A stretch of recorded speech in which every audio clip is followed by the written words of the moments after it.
All around the world. Tupac, go ahead and rock this. All around the world. Now I clown All around the when I world. hang around with the underground. All Girls around used the to world. say I'm down when I come around. Out October 26th in its Blu-ray debut from Shout Select is Nothing But Trouble.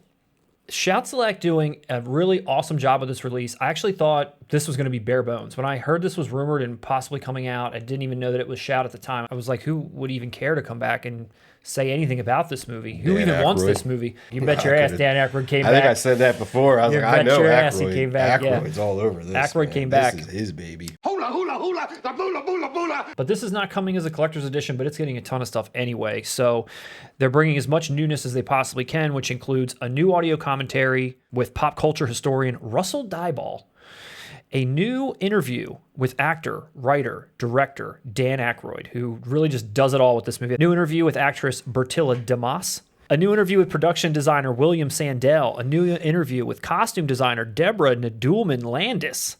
A new interview with music producer Christopher Brooks. And a new interview with Shock G and Tupac. Were you excited for a second? You're like, what? I'm not going to lie to you. For a split second, I was like, were. wait, was there some archival behind the scenes like them talking? No. Now I realized, oh. No. Thanks for reminding me they're both dead, too. That's great. You know, you are worse than a week of yellow shitstorms. What a bizarre movie this was. 1991. The way that this movie was billed to you, especially as a child, or still not a child, but still young enough to where you see Chevy Chase, John Candy, Dan Aykroyd as one specific type of actor who are in one specific type of movie, and they're all in a movie together, and wow, this looks like a comedy, and then you get there, and this movie is just off the wall, strange as shit. Dan Aykroyd's weird as hell. Yeah. But honestly, this is unfiltered Dan Aykroyd. Yeah. This is Dan Aykroyd doing Texas Chainsaw Massacre. Welcome to supper. Aykroyd's having the time of his life because this is unfiltered Aykroyd. Yeah. This is more in line with what Ghostbusters would have been if nobody else was involved and you just left it to Aykroyd. Yeah. And I think this was his take on TCM. It's weird. It's uncomfortable. It's gross in parts. That's not good. No, that's no good. It's just a disaster. Like, and it's such a bizarre... I mean, it's unfunny, you know, like despite it trying to be funny, it's just unfunny. You know, but I guess this is one of those for me where that's circular and it comes back to being funny again. But I understand that's actually a very good adjective to use for unfunny. It's like, you know, it's supposed to be. I get the joke, but I'm not laughing. No. This is odd. Like the makeups, the thing that Dan Aykroyd's Remember wearing. when he takes his nose off and it's like a dick? Yes, exactly. And when he's those two fat babies, and then you've got Inbred, Bobo, what were their names? Something like that. And then John Candy's a man and a woman in this, and then you've got Digital Underground who shows up out of nowhere. How did they get roped into this? Who contacted them for this movie? Like, what was that? Like, why did they show up? It's so bizarre that they would be there.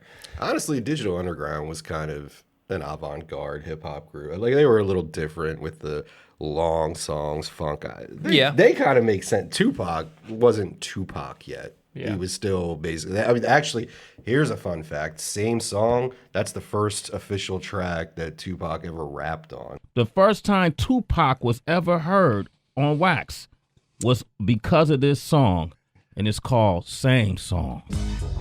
Remember this? Yeah. He was the turntable player that day, the young kid. Dan Aykroyd's only directing credit is this movie, because I didn't know that. This is his only directing credit. And again, just what I remember reading is that he wasn't going to be the director.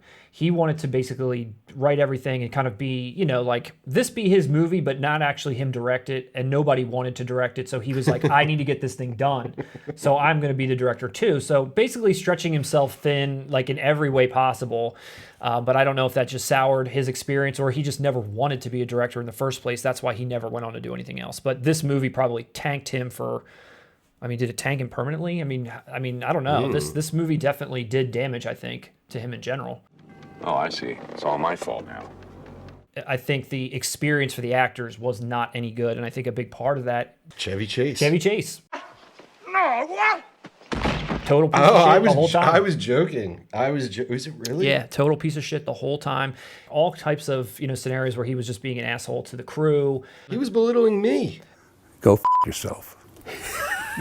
he was just kind of overstepping in a lot of different ways. But He's a habitual line stepper. Apparently he hated the script.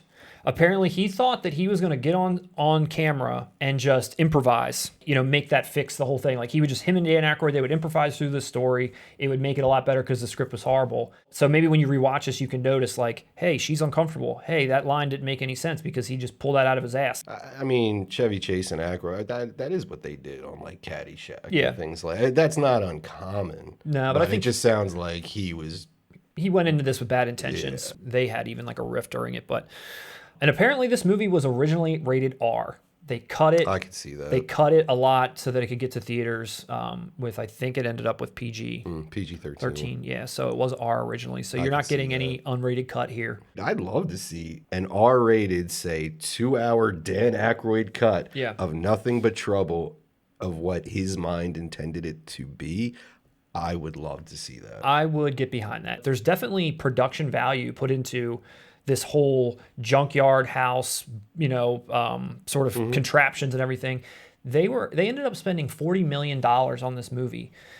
Yes, $40 million they ended up spending, and they had an $8 million budget.